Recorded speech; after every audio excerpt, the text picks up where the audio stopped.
झिशान सिद्दीकी यांची आमदारकी अडचणीत येण्याची शक्यता। सिद्दीकी यांच्या एबी फॉर्मवर सुनील तटकरेंनी प्रदेशाध्यक्ष म्हणून सही केल्यानं कायदेशीर प्रश्न उपस्थित। राष्ट्रवादीचे खासदार पार्थ पवारांनी वर्षा बंगल्यावर मुख्यमंत्री फडणवीसांची घेतली भेट। न्यूज 18 मराठीला सूत्रांची माहिती।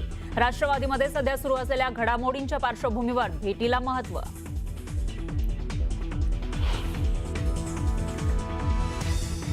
माजी खासदार आनंद परांजपेंनी घेतली शरद पवारांची भेट। शिवसेनेमध्ये प्रवेश केल्यानंतर सिल्वर ओकवर जाऊन घेतली पवारांची भेट। पेपरफुटी प्रकरणातील आरोपी शुभम खैरनारच्या संपर्कातील अनेक जण सीबीआयच्या रडारवर। नाशिकमधील काही प्रतिष्ठित क्लास संचालकांची देखील चौकशी होणार असल्याची माहिती।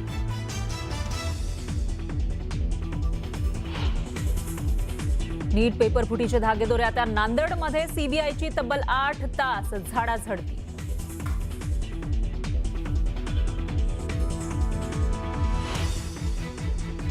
न्यूज 18 मराठीच्या बातमीचा इम्पॅक्ट। जळगावच्या मळनेरमध्ये शासकीय रुग्णालयातील असुविधांचा दाखवलं धक्कादायक वास्तव। बातमीनंतर आमदार अनिल पाटलांनी दौरा करत प्रशासनाला फटकारलं।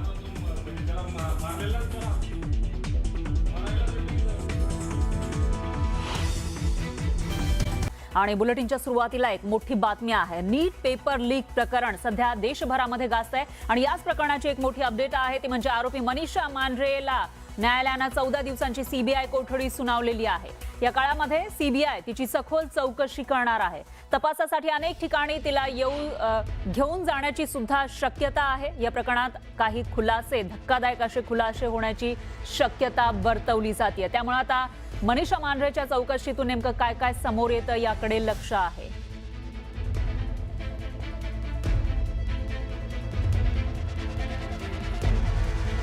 तर नीट प्रकरणामधील अटक आरोपी मनीषा मांढरेला घेऊन सीबीआय विविध राज्यांमध्ये जाणार असल्याची माहिती आहे। जिथं जिथं संशयित पकडले गेलेले आहेत तिथं जाऊन सीबीआय क्रॉस व्हेरिफिकेशन करून ओळख तपासणार आहे। सीबीआय कडून देशभरामध्ये शोधकार्य सुरू आहे। मनीषा मांढरे थेट नीटशी संबंधित असल्यानं अनेक राज्यांमध्ये कनेक्शन असण्याची ही शक्यता आहे। इतर राज्यातील कोणत्या विद्यार्थ्यांना ऑनलाईन प्रश्न आणि उत्तरं सांगितली होती का याचाही तपास सुरू आहे। आणखी काही राज्यांमधूनही संशयितांना ताब्यात घेतलं जाण्याची शक्यता आहे। अनेक कोचिंग क्लासेसवर छापेमारी होण्याची शक्यता आहे।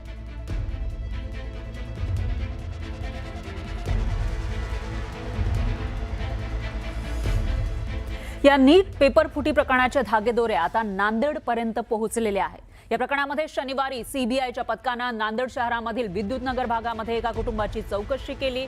कदम कुटुंबियांच्या निवासस्थानी तब्बल 8 तासांपेक्षा जास्त वेळ कसून चौकशी करण्यात आली आणि झाडाझडती करण्यात आली।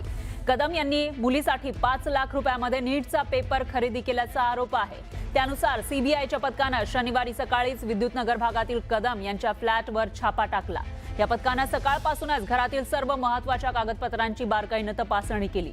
कदम यांनी आपल्या मुलीसाठी 5 लाख रुपये देऊन नीटचा पेपर विकत घेतल्याची माहिती सूत्रांनी दिली आहे। लातूरमध्ये शुक्रवारी एका कोचिंग क्लास चालकाची चौकशी केल्यानंतर सीबीआयचं हे पथक थेट नांदेडमध्ये दाखल झालं होतं। त्याच पथकानं नांदेडमध्ये ही कारवाई केली। मात्र नांदेडमधून सध्या तरी कोणालाही अटक करण्यात आलेली नाही अशी माहिती सूत्रांनी दिली आहे।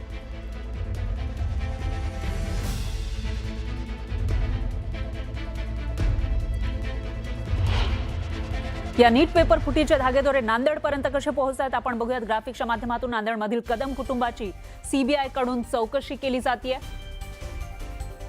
विद्युतनगरमधील फ्लॅटवर सीबीआयनं छापा टाकलेला आहे आणि मुलीसाठी 5 लाखामध्ये पेपर खरेदी केल्याचा संशय आहे। कदम यांनी आपल्या मुलीसाठी हा पेपर खरेदी केल्याचा संशय आहे। त्याच पार्श्वभूमीवर ही चौकशी केली जाते। नांदेडमध्ये मुलीला केवळ 100 ते 120 गुण मिळायचे अशी माहिती आहे आणि पुण्यात 15 दिवसांच्या तयारीनंतर तिला 560 पर्यंत गुण वाढले अशी ही माहिती आहे। स्कोअर 120 वरून 560 पर्यंत वाढल्यानं संशय बळावलाय। दरम्यान नीट पेपर फुटी प्रकरणामधील संशयित आरोपी शुभम खैरनारला सीबीआयनं नाशिकमधून अटक केली होती। त्यानंतर शुभमच्या संपर्कातील अनेक जण सीबीआयच्या रडारवर आहेत। नाशिकमधील काही प्रतिष्ठित क्लास चालकांची देखील चौकशी होणार असल्याचं कळत आहे। नीट पेपर फुटी प्रकरणामध्ये टेलिग्रामच्या माध्यमातून सर्वाधिक वापर झाल्याचंही समोर आलेलं आहे आणि त्या अनुषंगानेही तपास सुरू आहे। नाशिकमध्ये सीबीआयचं एक पथक गोपनीय पद्धतीनं तपास करत आहे। नीट पेपर फुटीमधील बारकावे तपासत असल्याची माहिती आहे। खैरनारशी संबंधित असलेल्या आणि त्याच्या मित्रांचे जबाब नोंदवले जात आहेत। काही विद्यार्थ्यांना वैद्यकीय क्षेत्रामध्ये प्रवेश मिळवून दिल्याचंही समोर आलेलं आहे। काही क्लासचे संचालक सुद्धा चौकशीच्या फेऱ्यात अडकण्याची शक्यता आहे। नाशिकमधले आणखी काही संशयित सीबीआयच्या रडारवर असल्याचं कळत आहे आणि त्यामधून काही पुरावे समोर येण्याची शक्यता आहे।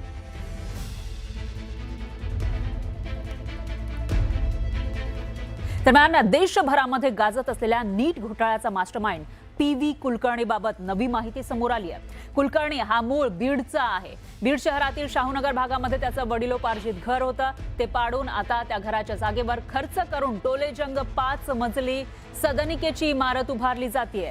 विशेष या इमारतीचं बांधकाम करताना नियमांचं पालन केलं गेलं नसल्याचाही आरोप परिसरातील नागरिकांनी केलेला आहे। तर शेजारी असलेल्या महालक्ष्मी मंदिराच्या जागेवर सुद्धा अतिक्रमणाचा आरोप केला जातोय। नीट घोटाळ्यामधील काळा पैसा पांढरा करण्यासाठी अशा पद्धतीनं बांधकाम क्षेत्रामध्ये गुंतवणूक आणि त्याद्वारे अधिक पैसा कमावण्याचा उद्योग कुलकर्णीनं सुरू केला असल्याचा आरोप आहे। पी.व्ही. कुलकर्णी यांना अशाच पद्धतीनं कोट्यावधींची माया कुठे कुठे गुंतवलेली आहे, जमवलेली आहे, याची चौकशी केली जावी अशी मागणी होती आहे। याबाबत आढावा घेतलेला आहे आपले प्रतिनिधी सुरेश जाधव यांनी।